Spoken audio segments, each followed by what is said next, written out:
The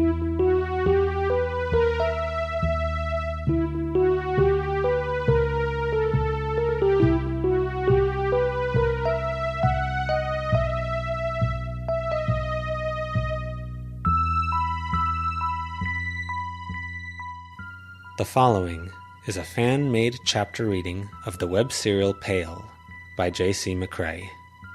The original text can be found at palewebserial.wordpress.com. If you'd like to donate to the author, please go to patreon.com/wildbow. Thank you and enjoy.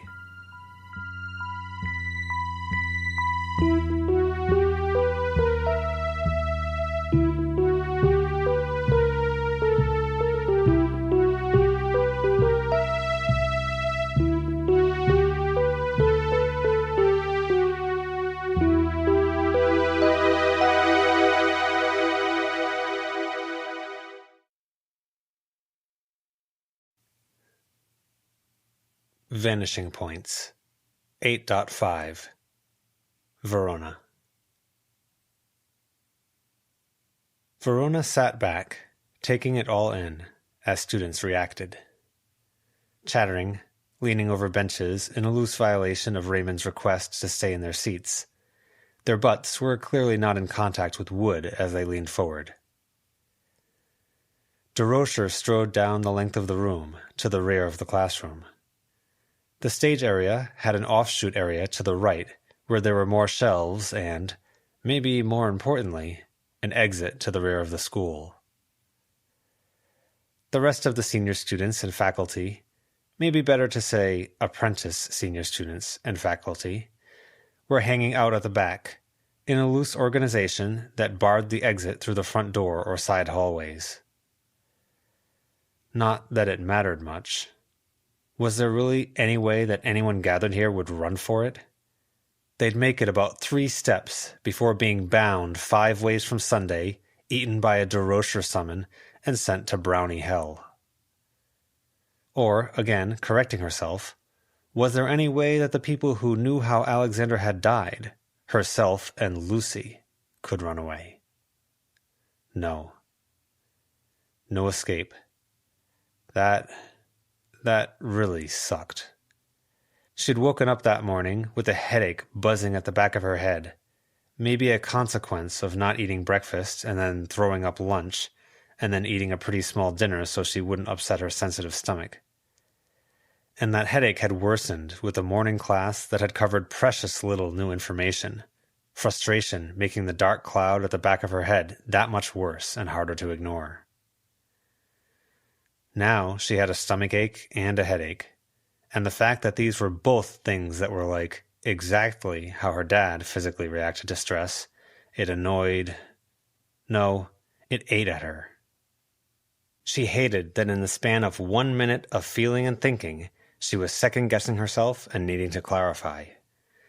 This situation, the fact they were being asked to stay put, that there had to be questions while the teachers and apprentices had them rounded up, it needed her to be 1,000% on the ball with what she was good at. And she was already messing up, making herself suspicious of her own words and meaning. "They're talking about Fernanda in America right now," Lucy whispered. Verona looked at her friend. "Because Fernanda jumped to the conclusion it was about Alexander, and America went straight to a question about—" "America, liberty, a word?" Raymond asked. Lucy pursed her lips. "About Alexander maybe being dead?" Verona asked. "Or forsworn?" "Assume someone can hear anything we say." "It's hard to concentrate on everything because there's so much chatter, but I think everyone's a little freaked out," Lucy whispered. "I think everyone blames themselves a little for not supporting him more, or pushing him out, or they're upset, or they're worried about consequences. Some have families that will be upset." "What does that mean, though?" "It means this is a mess. I don't envy Mr. Sunshine and the others if they have to sort through all of this." Verona got what Lucy was really saying with that they had a bit of cover, which didn't mean a lot, but it meant something. They're really grilling America, though," Lucy whispered. Verona glanced back.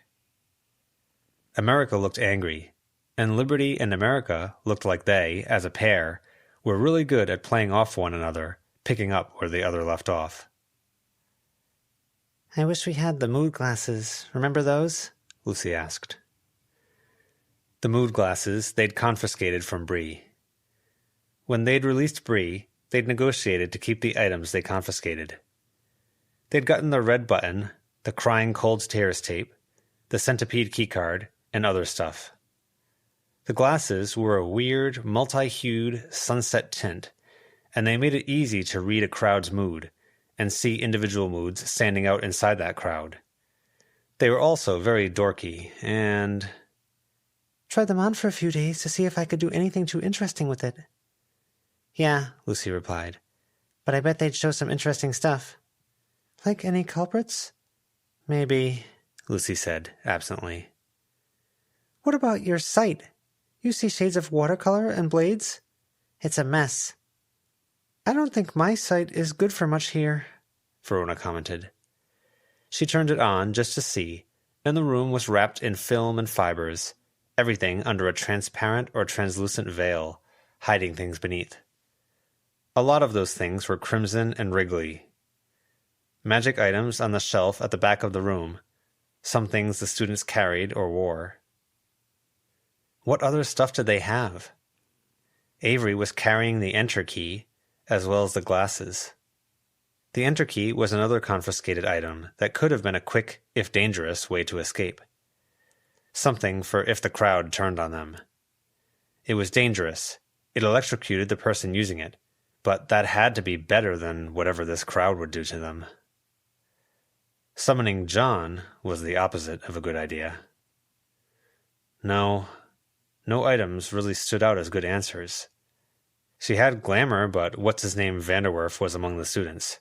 Estrella's little brother. Risky. Raymond is asking if America or Liberty have any idea what happened to Alexander beyond what was said here. America answers that he probably died old guy hot.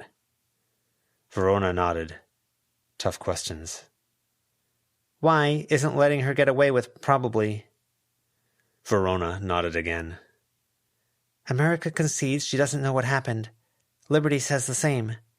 Raymond is now asking if they took any action, used any item, or performed a practice that would confound their answers or actions about Alexander. Would you know if you did? Verona asked. Should we have been asking? Maybe, Lucy interrupted. They say no to all the above. What? Shh, let me listen. Apparently, cheating the system to alter your mind or force a lie is something the spirits don't like all that much. Chase says that if America and Liberty pulled that, then they'd know. So that wasn't a thing, right? No, how? I don't know, Verona, Lucy said, startling Verona a bit. I'm listening and trying to figure out what's going on. Shh. Verona nodded. The nod reminded her of the burgeoning headache and upset stomach.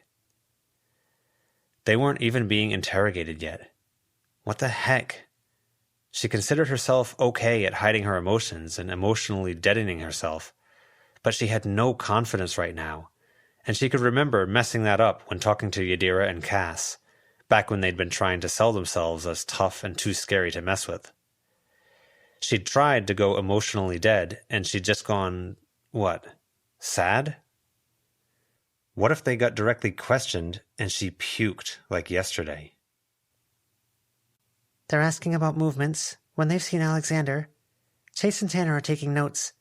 I think they're going to split up and ask additional questions. Chase is suggesting a question, asking feelings towards Alexander. Okay, that's vague. If they ask us those questions, we're doomed. No way to dodge it. So we can't let them ask on their terms. But they're going to be on the lookout for that. Need a second to think.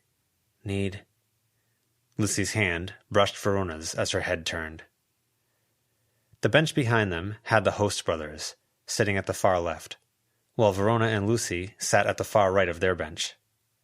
Both brothers were focused entirely on the huddle of apprentices near Ray.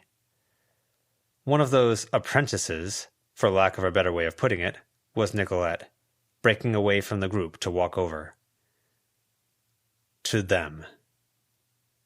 Lucy raised her hand in a wave of greeting. Verona could see Nicolette's face as Nicolette walked around the rear bench to where they sat.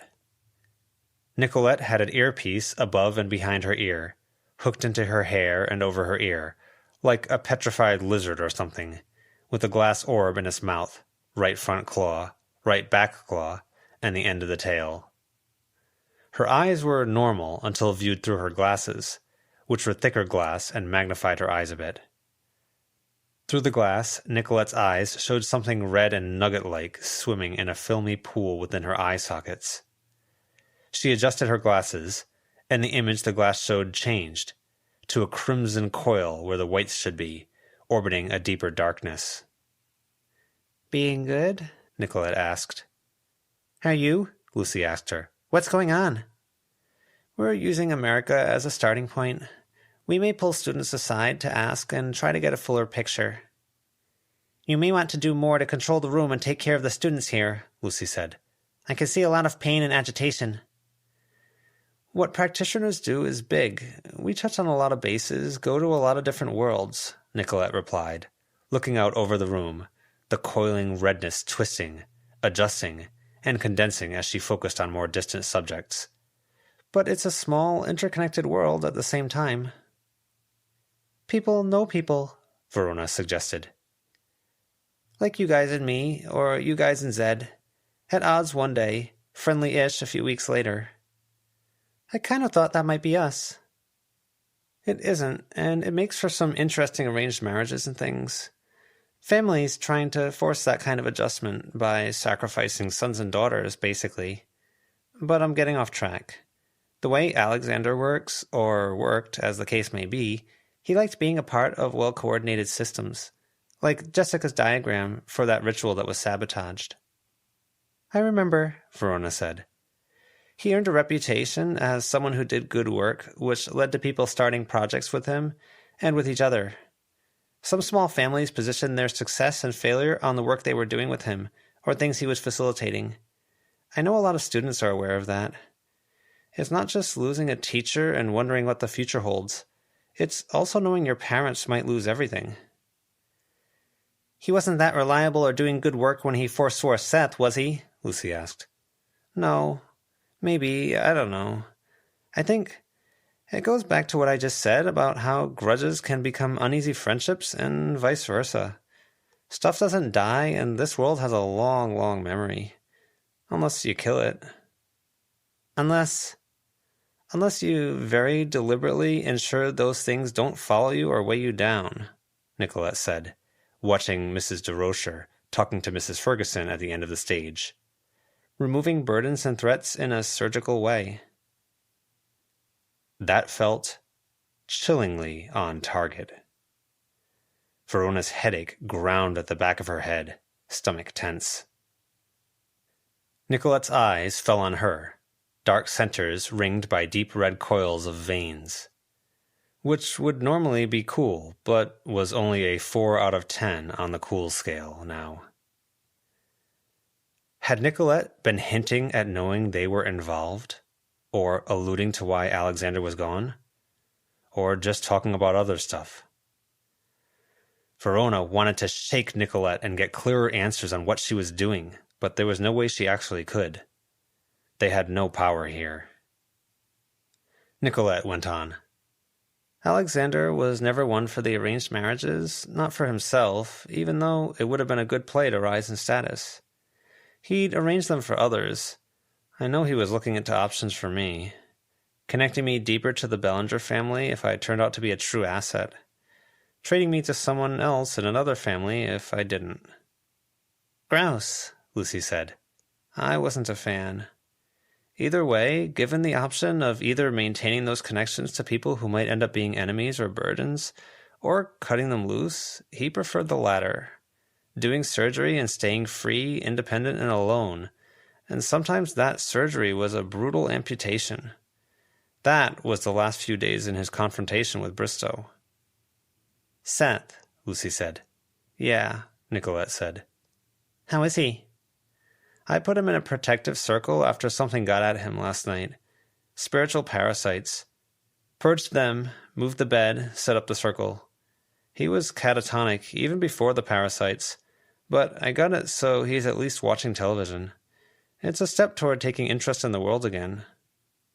That's, good? Verona guessed. It's something. Even if the television won't stay on long if I'm not there. The power short's just long enough for it to turn off, or the internet connection hangs.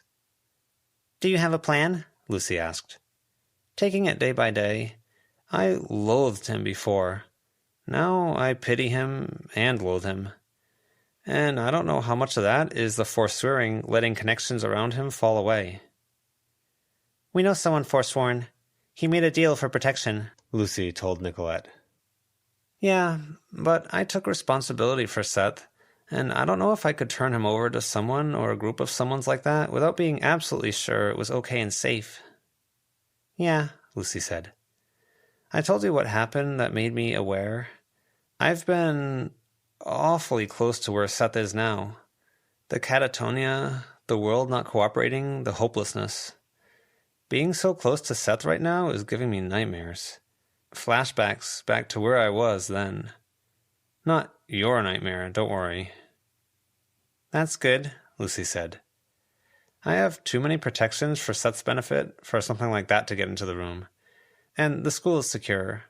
Regular old mundane nightmares. Can we help? Lucy asked. Nicolette shook her head. Verona desperately wanted a free moment to think and plan, and Nicolette being here made that impossible. This entire thing was far from being Verona's style. The crowd, the moods that Lucy was noticing, that wasn't something Verona was any good at wrangling. Was Bristow the same, interconnected? Some, different. He was more of a builder. Fernanda, Raymond called out. Oh, Nicolette said. I'm going to go looking for this interview with Fernanda. I think she's not doing great, and I like her. Good kid in a bad situation. Not doing great? Her family fortunes are her fortunes. They put all chips on Alexander with Chase. Then Chase thought they should bet on Bristow instead. If just Bristow had fallen, I think she could have navigated to Alexander's side again, even if Chase didn't. But with both gone... She has nothing, Lucy said. Except me, maybe, Nicolette said. You're looking out for a lot of people, Verona noted. You included, I guess. But I know from experience how I can help those at rock bottom. I don't know about your case. Nicolette looked down at them, adjusted her glasses, and her eyes became normal. She glanced over as Fernanda navigated past America and Liberty, who were walking down the same aisle. Liberty growled at Fernanda, who didn't flinch. What are we? Verona asked. If rock bottom is broad, dangerously freeing, and an awful kind of safe, then you might be at the opposite, or on the road to the opposite. Maybe if I'd spent more time around Alexander, I'd know what to say or how to warn you about what's coming. A precipice? Verona asked. A narrow path, maybe. From awakening to whatever lies ahead, and whatever lies past that. That's more Avery's thing, Lucy said. Paths and stuff. You're interconnected, aren't you? All tied together? Yeah, guess so. I wasn't really talking about paths in that sense. Yeah, Lucy agreed. There was a pause where it felt like someone should say something.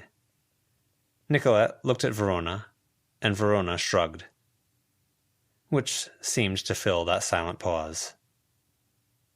Nicolette knocked twice on the backrest of the bench, then walked over to where Fernanda was joining Ray, the Bellingers, Amin, and Euless. Fernanda sat on a storage box by one of the bookshelves, seemingly not caring that it situated her lower, so she was looking up at all those people. Nicolette found a seat on the box next to Fernanda and put an arm around her shoulders. Given the circumstances Nicolette talked about, probably not Fernanda, Verona mused. It's kind of weird, being in this situation, what with the other investigative work we've been doing. We don't have to solve this mystery. Yep, Verona agreed, meeting Lucy's eyes. Yeah, Not to make too big a point of things, but you look a little green around the gills. Again. Might be the lunch we just ate, as much as you were bragging. It wasn't the lunch, and Lucy knew that. Stupid human bodies. Stop telling me I'm not feeling great, body. I know I'm not feeling great. Lucy reached into her bag and got a bottle of pills in a nondescript container. She held it out for Verona, then hesitated. What is it? Stuff for upset stomachs. Gimme. It's from the brownies. Verona hesitated. Gimme. Lucy handed it over. Verona tilted out 2 pills and swallowed them with some water. I just need less distractions. I know we don't have to solve this mystery, but I do want to go into this smart, aware of what's going on, with a plan. I don't want to get blindsided. Me too, and... Zachariah and Salvador, sitting a few benches down, glanced back, then snuck their way up to a seat on the bench just in front of Verona and Lucy. No, don't you assholes, you literal goblins! Verona kept her expression flat, eyebrows going up. Stay seated, Ray warned, looking over. Salvador made a pleading gesture as he settled in. He didn't go back to his old seat. You assholes, you jerks! Verona fumed. Zachariah was the undefined sort of guy. Hair shorn short, features a bit doughy. The hot girl totemist. Salvador was the spider-breathing shaman, which apparently meant he stored up an awful lot of free, minor spider spirits within a hollow in his throat and upper chest. Not to host them, but as ammunition. The kind of 13-year-old who lurched into puberty with wiry hair on his arms and face, pimples, and gangly limbs. What was Nicolette talking about? Zachariah asked. Seth, people at rock bottom, people on precarious paths, Lucy answered. Why are you so interested? Because we have no idea what's happening. You guys really threw yourselves into that whole thing, and we were, very background. Wasn't about Alexander so much. More about how we approach all of this, Lucy said. Generally, Verona said, watching them warily, wishing they would go away or leave her alone to think. I mean, you guys have your approach for sure. My approach is probably going to be like my mom and dad, stressing out over the mortgage, money, sales sheets, and hoping my kid figures out something a little better than carving hot girls out of wood and stone. I can't think of anything better for you than carving hot girls, except maybe marrying one, Salvador said. Yeah. Salvador hooked his arm over the back of the bench, facing them. My friend, ladies, is a very eligible bachelor. He's clean, smart, way more sensitive than you'd think. Don't do that. I think if you're starting with clean, you're damning with faint praise, Lucy noted. Verona sat there, silent, mentally banging her head against the wall. Why were they here? Why were they talking to her? Each mental bang made her headache worse. Or am I recognizing that a lot of girls our age say gross when faced with a guy they aren't into? Gotta head that off. This gentleman is actively ungross. He's nice to his parents, he's good to his friends, he has hobbies, he even has a workshop he spends time in for fun when he's not doing it for work. Lucy glanced at Verona. I saw that. Why'd you look at your friend? Is the workshop a selling point? Not really, Verona said. I think it would be if Verona was looking for a future husband, but I don't think you are you? Lucy asked. Nope, not into guys that way. Girls? Sal asked. If it wasn't the vaguely girl-obsessed guy saying that in that tone, it would have gone over a lot better. As it was, Verona frowned at him. Not girls either. Don't get me wrong, boys are cute, they can be hot, but no. No? Verona shrugged. Would they just go away? This was distracting, and she hadn't been thinking straight when there weren't distractions. Stress was mounting, and she felt like this was an out-of-control train, speeding violently toward her saying something regrettable and making them enemies instead of friends, or her puking again from stress and tipping everyone off that she was freaked, which would mess up their image pretty bad.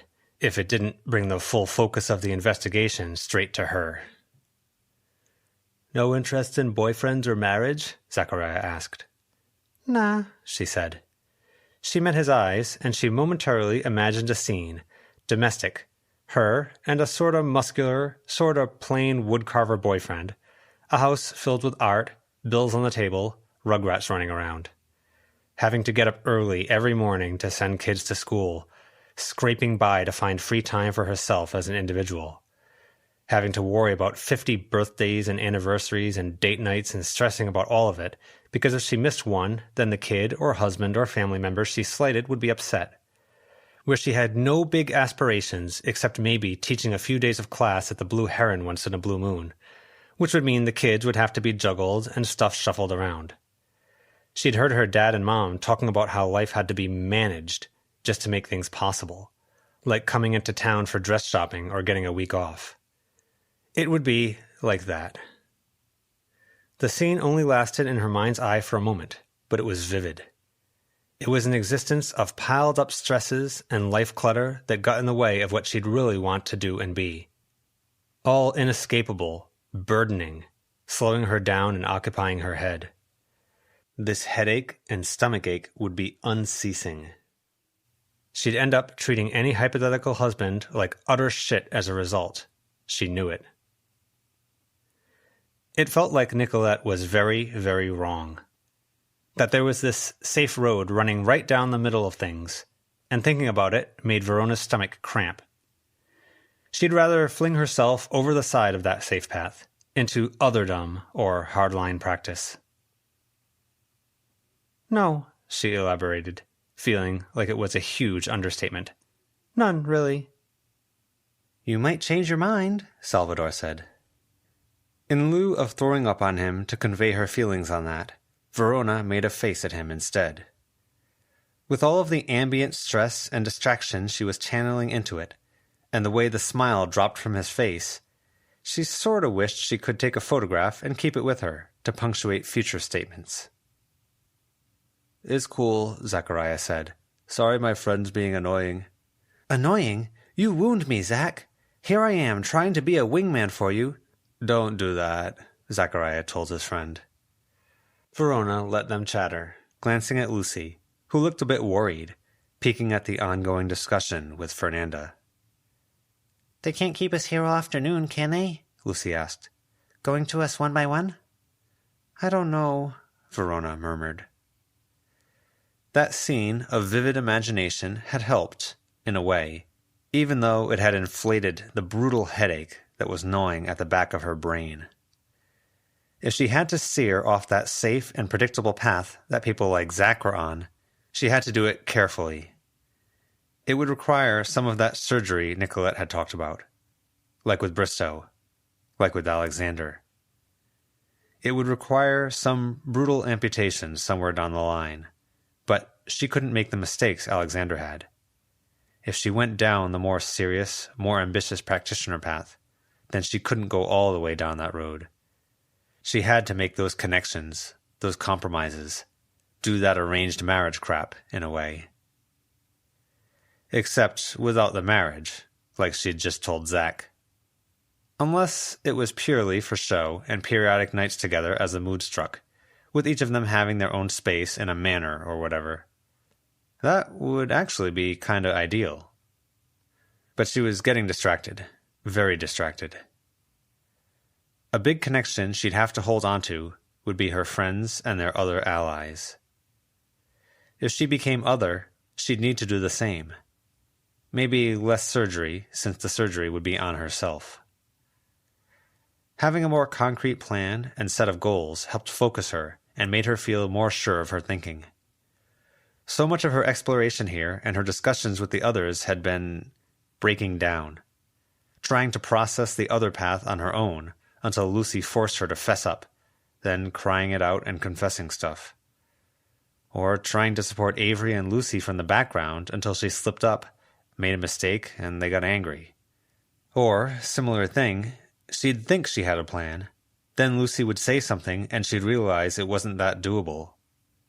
Or Lucy would say she needed to attend a super boring self and soul class, and she'd attend, and it would make her second-guess everything. Nothing ever came together that easily.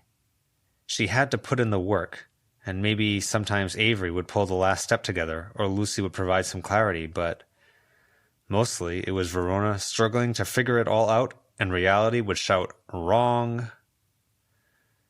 Surgery and bridge building, amputation and politics, figuring out who to leave behind and who to rely on. She knew who she was. That was her strength, right? So she had to hold on to that. "They're wrapping up with Fernanda," Lucy said. Verona's eyes widened a fraction. "How do you know?" Zachariah asked, breaking away from a discussion about a girl who lived in Zachariah's area. He looked relieved to not be talking to his friend about that. Lucy tapped her earring. "Your implement. That's disconcerting that you could hear stuff." "I'm not that interested in listening to whatever you and Salvador talk about in private, Zach." "That's a relief. I heard you did the ritual, I saw. It looks really good," Zachariah said. "Thank you. I appreciate that." "My dad picked a mallet." "That's, very nice." "My mom had him etch it so it's silent, so he doesn't make such a racket in his workshop area." "Uh-huh, that's... Sorry to cut you off, but Verona, I think they're talking to us next." "Uh-oh," Salvador jeered, smirking a bit.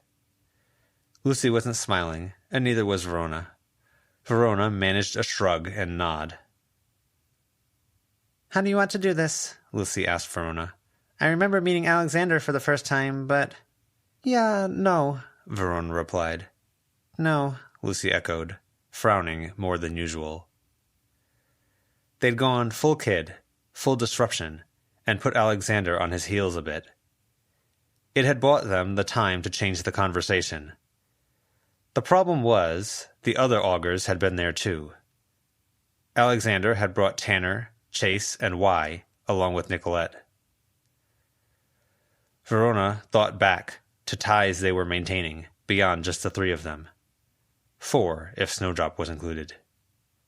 To John, to Edith, to Matthew, to Guilherme, and Marichica. "Remember the first meeting with Mary?" Verona asked Lucy, drawing her feet up onto the edge of the bench and wrapping her arms around her legs. "Yeah, she makes meetings memorable." Verona nodded, thinking. "We did one thing right when meeting Alexander for the first time." "Cryptic," Zachariah said. Verona shrugged. "They've been angling for more information or control of us for a bit. This might be their chance to do that, secondary to their investigation." "You really think they're the types to do that when Alexander just died?" Zachariah asked. "Yes," Verona said. At the same time, Lucy and Salvador voiced the same. "The meeting with Alexander and Mary, I'm trying to connect that thought..." "Oh," Lucy said.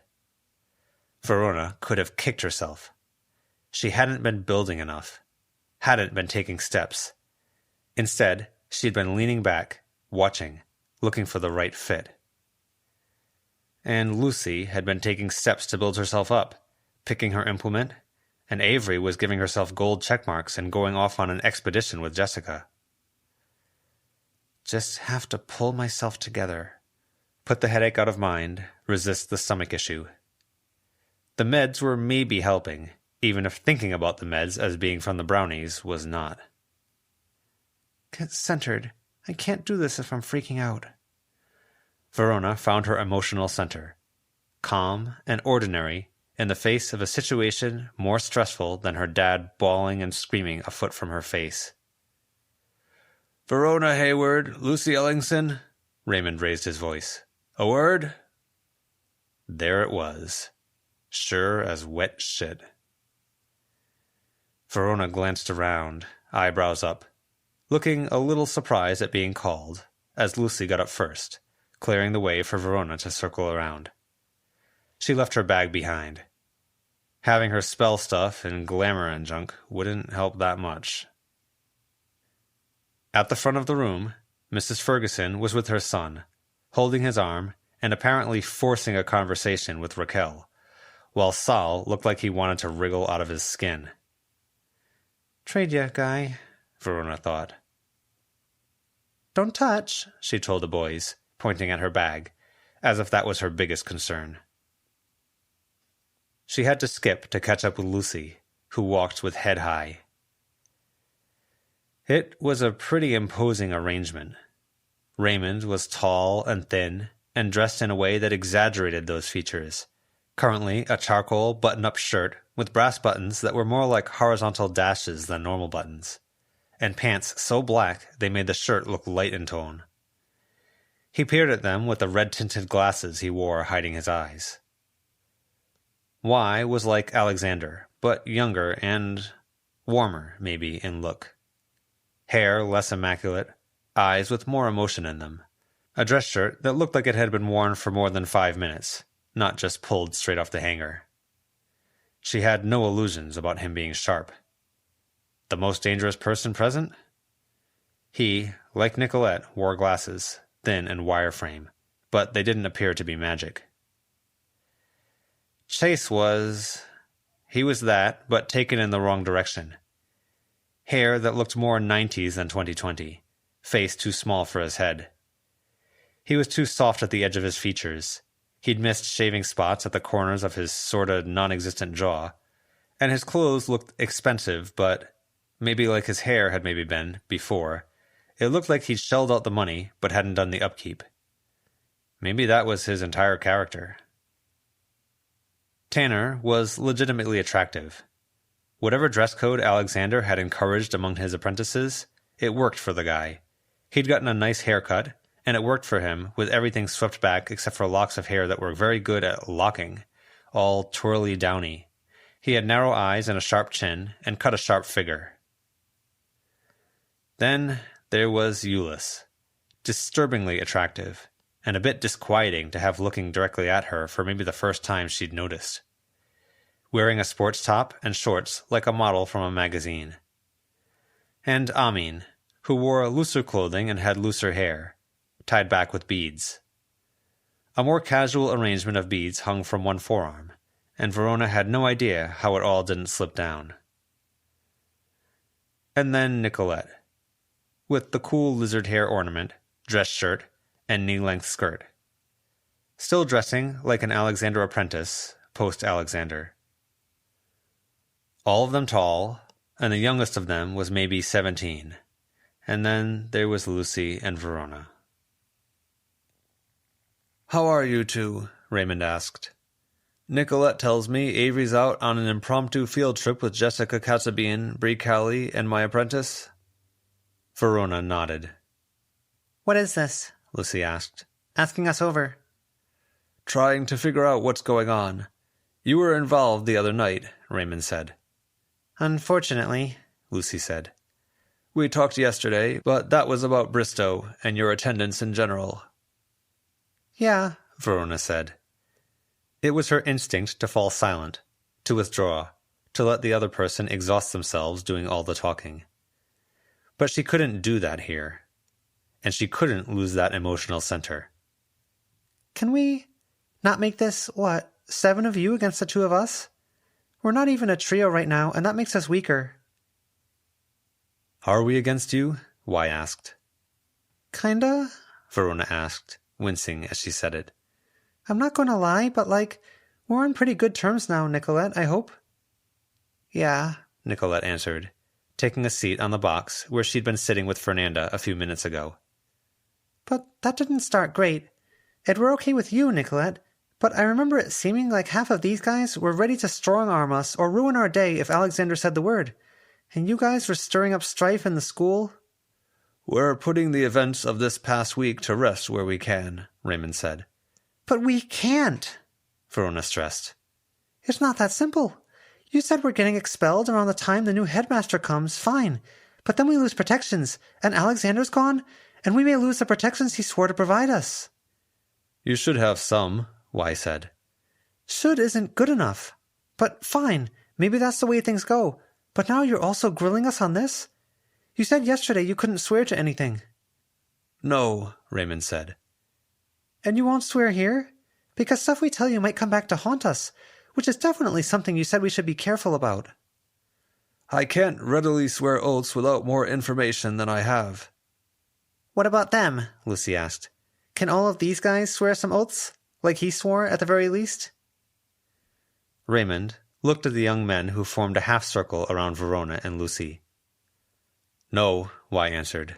It's a bad precedent to set, making frivolous oaths when I may be the head of the Bellinger family. Verona laughed in response. This was why she needed to have her emotional balance and be situated at a fake neutral, to be able to laugh. The entire room fell silent. Conversations in the background stopped. Even Lucy looked a little startled. All eyes now on Verona, laughing so soon after Alexander's death. It's not frivolous to us, Verona answered him more seriously. In the grand scheme of things. She's right, Lucy pressed. I feel like Verona's getting to something, and I don't want to get in the way of that, but she's right. We swear oaths. You guys have a way of, and I've said this before, you make your messes our problem, over and over again. Nicolette, you trespassed. Only in one sense. The boundaries weren't marked. There were no declarations of owned territory. Not winning me over here, Lucy said. You went digging and you found us. You sent in a dangerous other that was tearing up our resident echoes. You were told to stay out, you kept going, and you found us. Then you attacked after I personally reached out for parley. Yeah, about right. This stance and this tone runs against what I was recommending, Raymond said. Don't burn bridges. We don't want to, Verona told him. But isn't that the stupidest thing ever to build metaphorical bridges while the other guy is mounting an army to send over that bridge? We can't tell you stuff if you're going to use it against us. We can't tell you stuff even if you won't, but that's at least easier. That's pretty damning from my perspective, Y mused. It's our reality and our responsibility, Lucy told him. I've heard some of these girls' situations from them, Raymond said, glancing over at Y, then turning to look at Nicolette, then Euless. I can say their hands are somewhat tied. And dictating the terms of our questioning of them is, I maintain, not a good sign, Y said. He managed to look stern and dangerous without seeming defensive. He didn't fold his arms or wear anything more than an inquisitive expression. His posture remained relaxed, thumbs hooked at the corners of his pockets. His tone was level, but he still had Verona's attention as the threat here. Then we're at an impasse? Raymond asked. I don't like that. As Y said, not a good sign. Send them away? Verona asked, indicating the guys. We sort of trust you and Nicolette, at least. When Lucy was saying she didn't know what I was getting at, that's it. Nicolette's sworn to keep things private, and I believe Mr. Sunshine when he says he's too busy to bother us any. Y frowned, his gaze meeting Ray's, which was hidden by the red-tinted glasses. Then, relenting a bit, he said, I'll go talk to the Leos. Tanner, Chase. You're not our master, Chase said. I can be, Y told him. Whiskey, cigarettes, whatever. We should meet tonight, talk. Maybe we remember Alexander. The good parts. Chase frowned a bit. Who should I talk to? I don't know, Chase. The Oni practitioners? Tanner, would you go too? You've got the list of questions? The three men walked away. Amin and Euless glanced at Raymond, then, without remark, headed over to the far archway, blocking one of the exits. Leaving just Raymond and Nicolette with Lucy and Verona. Will they come after us, do you think? Lucy asked Nicolette. Our town? Y has to manage the Bellingers. I guess it'd depend on whether he thinks there's a good enough prize at the end of that tunnel. Chase has the entire Witt family leaning on him. The Bristow thing fell through. He can't even beg his way back to Alexander's good books if Alexander's really dead. I guess Tanner's the one you'd have to worry about, if any of us, and I wouldn't worry that much about Tanner. He focuses on other sorts of things, events more than places. Lucy bit her lip, nodding. I want to ask you some blunt questions, Raymond said. This is all kind of screwed up, isn't it? Verona asked him. It's far from great. For my first question, please. I wanted to ask about a limited oath first, Verona tried. Please, Raymond said, raising a hand. Let me ask first. If you can't answer, you can't answer. We can discuss oaths.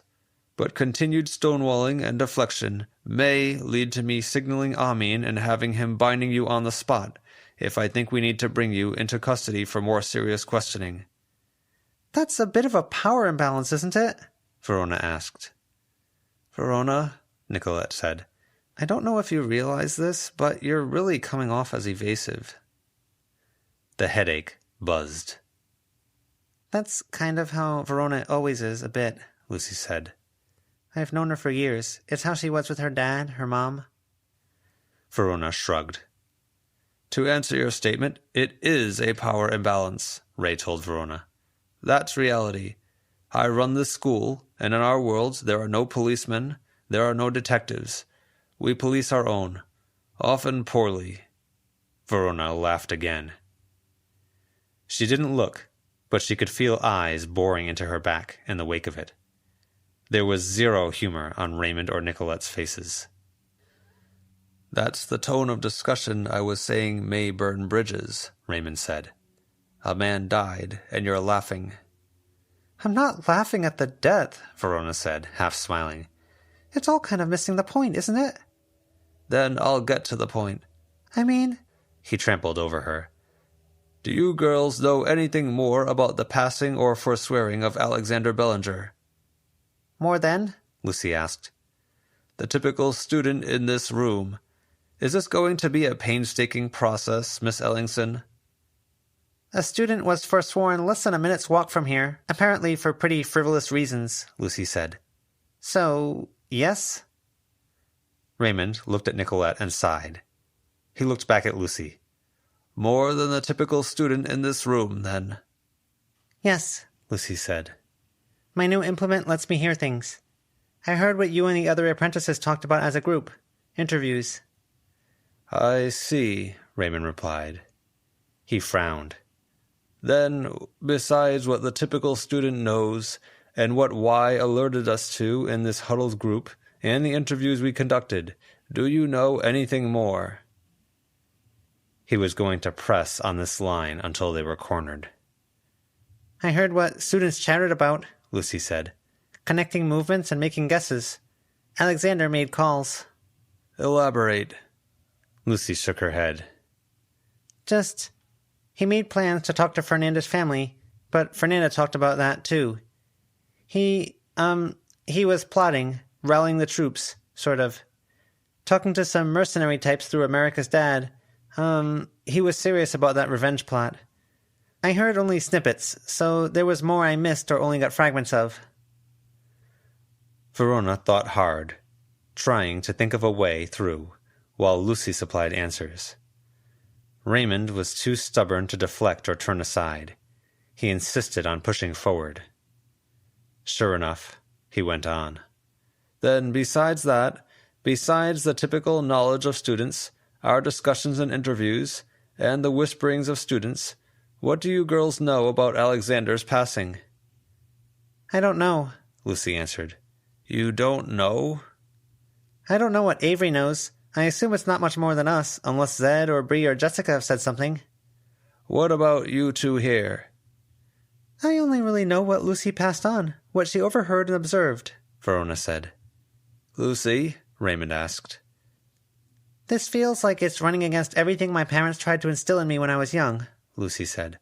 Talking to authorities and all. Not having a representative. Maybe, Raymond said. Nevertheless. Who would you pick? Nicolette asked.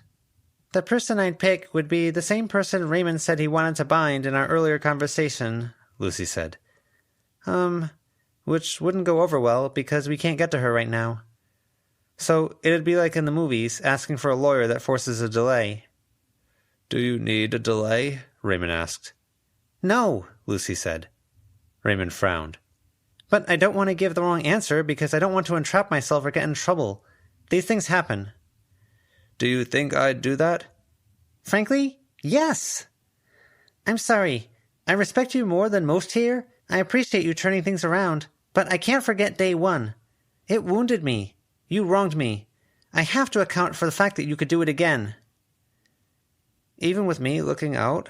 Nicolette asked. Yeah, Lucy said. Sorry, I am, but always. She clenched her fist, holding it up, like she wanted to punch something. Raymond loomed above them, unmoving, silent, watching. To answer your question, what else I know? Yeah, what Verona said is right, Lucy finished, turning away like she was disgusted. Can we finish this? There's more to ask, Raymond said. Of course there is, Lucy added.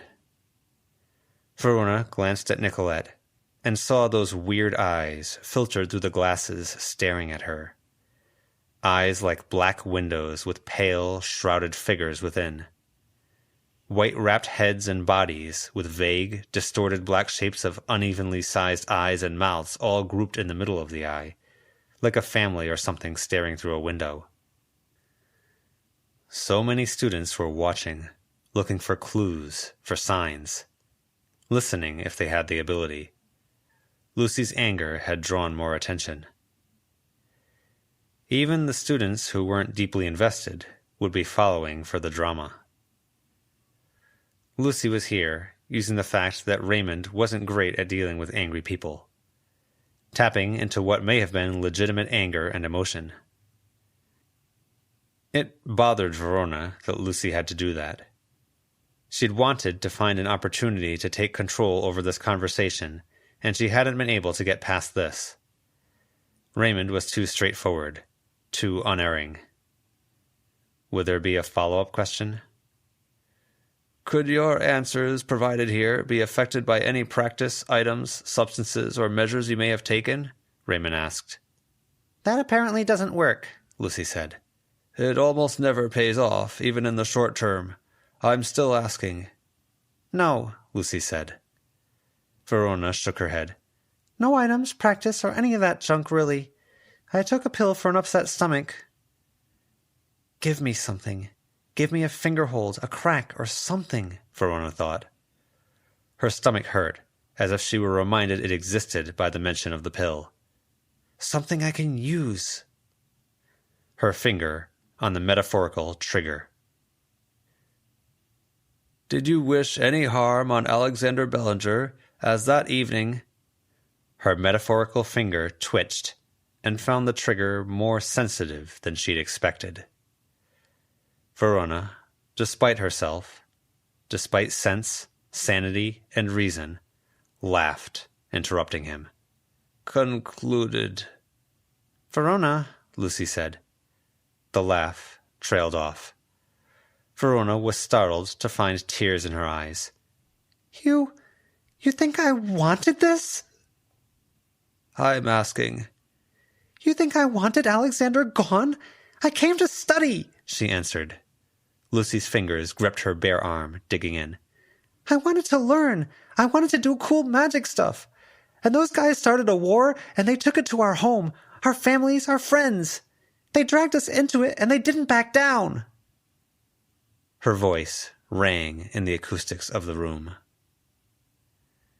She couldn't even bring herself to glance behind her, because she didn't know how she'd react if she did.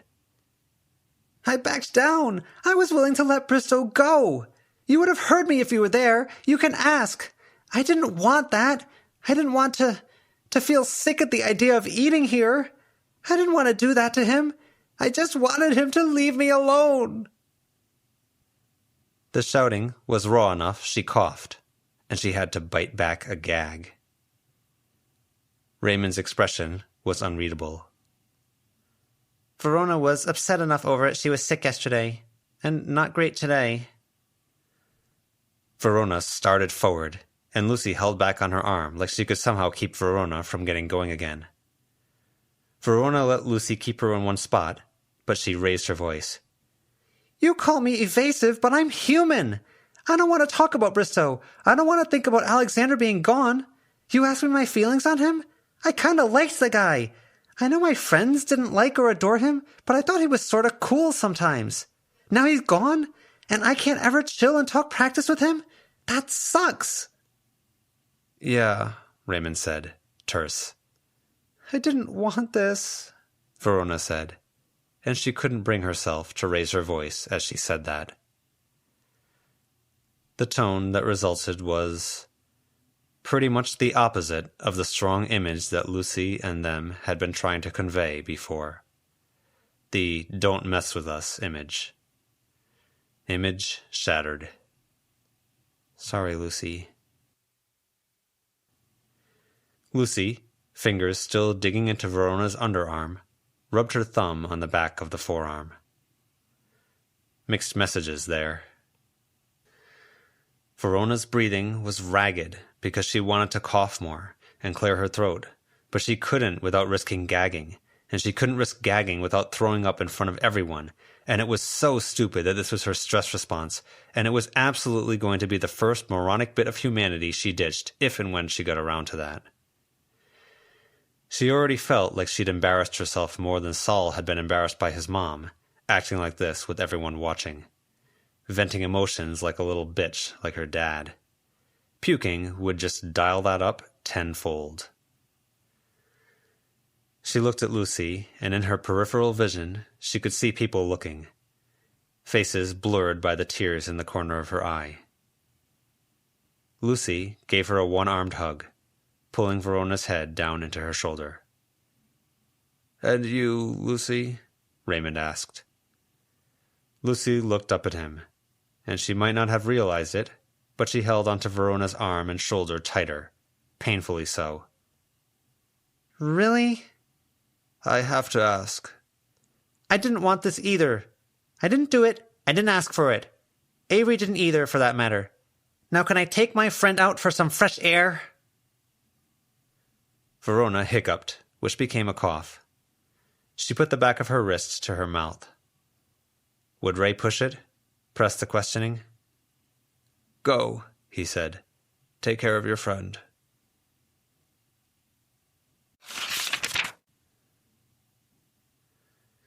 The ritual circle exploded near the base of the parking lot. Wet snow splooged out in every direction from the circle's edge, along with mournful wails and stuff. Avery crossed the distance, hurrying to their side, as they sat on the steps to a workshop. Zed and Bree lingered behind. Avery practically threw Snowdrop out of her pocket, freeing her to run faster. Snowdrop became human and hurried along. What's wrong? What happened? Alexander's dead, Lucy said. Verona had a freakout during questioning. Oh, Avery said. Snowdrop caught up and tackle-hugged Verona. Trying to call. Guess your battery was dead, Lucy said. Yeah, Avery said, her expression stricken. How bad was it? Lucy shrugged.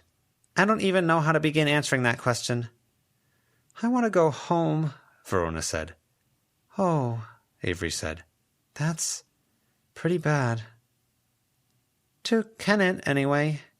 To be a cat for a few weeks. That sounds more like you. Huh. More students were walking free. It looked like questioning had come to an end, about an hour after they'd gone outside. Zed and Bree approached, and Lucy motioned for them to move on. Zed asked a question that might have been, later, and Lucy nodded. Verona was content to not have more company. Even being outside like this, waiting for Avery, it felt very exposed, and she felt a bit humiliated. That hadn't exactly been the master ploy she'd been going for in tackling Raymond. Avery sat down and leaned back. We waded through literal despair and desperation in the form of a wintry hellscape, got hunted by 3 unstoppable-ish incarnations. Zed got an arrow through his nice jacket, a magic wall-making box, and a spare battery. Bree's binding needs work, and that's getting to her more than I think she wants to admit. And I got the feeling we had the easier time of it. Lucky, Verona mumbled. Smart move. What's the plan for tonight? Avery asked. Maybe a walk? Visiting goblins? Library? Lucy suggested. You know just what to say, Verona mumbled, knocking her head against the side of Lucy's. Oh, what shall we learn about? Lucy asked. Ogres? Oni? Lost? Keep going. You're making me feel a bit better, Verona told her friend. Lucy went on for a minute or so, musing on topics they could cover and topics they needed to cover, to know what they were grappling with the new others of Kennet. Others who could be working for or under the culprits of the Carmine Beast thing, which felt heavy as Verona thought on it. Estrella Vanderwerf left through the front doors, stretching, her brother a few steps behind her. Silas, Verona remembered, now that she saw his face. Silas stayed put as Estrella walked over. All four of them sat up and looked up at Estrella. Estrella dropped down to sit on her heels, bringing herself to their level, her attention on Verona. What do you want? Lucy asked. Those tears you shed were real, Estrella said. Do you know what else is real? Lucy asked. She raised her hand, then raised one finger. Leave us alone. I remember when I was a little younger than Silas, I had to stay in the winter court, Estrella said, rising up to a standing position again. It was a crash course in all things fairy, a sink-or-swim thing for me. A woman took me under her wing because that was what she did. She took people under her wing, and she shared secrets. She pointed out a young fairy of winter. Something in him broke early. He took on a role, and he didn't want to give it up. He kept saying it. I dare say, I dare say, I dare say. I don't dare say, Snowdrop echoed. It stood out. Like you laughing stood out. It's a beginner trick, and I'm pretty tuned into those tricks, Estrella said. What are you talking about? Lucy asked. 3 times a startling laugh. Taking control of the conversation by stamping it with yourself, making it yours. But the tears were real. The words were real and unfiltered. And they didn't finish questioning you. Verona looked up at the senior student. Can't steer a discussion that big unless you have firm control over yourself. Don't worry. I wasn't on Alexander's side. I'm glad he's gone. I'm not going to say anything. Avery looked at Verona, studying Verona as she heard Estrella's words. If the tears were fake, I'd have so much respect for you. It's a good move. As is, happy accident, no? My friend was clearly upset, and you think we're happy? Lucy asked. Happy outcome, at least. Showing weakness, it got most of your enemies to back off. Most. Raymond Sunshine closed off with some announcements. They're bringing in the new headmaster sooner than later. They're ordering in for dinner, so you don't need to worry about the brownies. But that comes at a cost. What cost? Avery asked. The enemies you still have want to make a move, sooner than later. You have 2 days that aren't the very supervised trip to the fairy realm, which means your enemies have those 2 days to get to you. And if they can't, I don't think they'll let things go. This has been a fan-made chapter reading of the web serial Pale by J.C. McCrae, read by me, NumberWangMan. The original text can be found at palewebserial.wordpress.com. If you'd like to donate to the author, please go to patreon.com/wildbow. If you'd like to help with this project, please contact the Itai BM on Reddit. Thank you for listening.